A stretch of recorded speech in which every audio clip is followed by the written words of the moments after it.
si panganay mo talaga yung medyo may pagplano din to. Oo. Reklamo doon niya. Totoo lang, si panganay ko talaga. Oo. Pero yung bunso te, okay yan eh. Nakikinig talaga siya sa'yo eh. Tsaka hindi ano siya, hindi siya yung nagre-reklamo naman siya, pero hindi siya yung talagang ingungay mo. Itong si Kuya.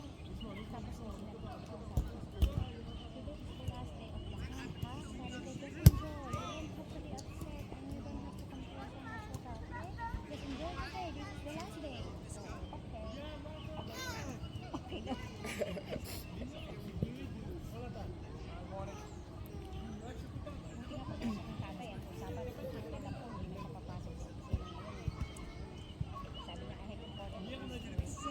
Pumasok te. Pumasok na siya.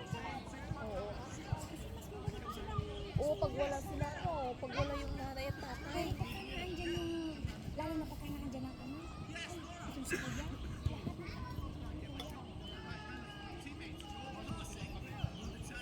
lahat ng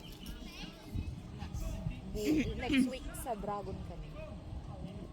kaya medyo late kami hindi sila nakaplay ng mga kasi nag 9 to 10 na. Tapos parang mag-China sila ngayon. Date sila.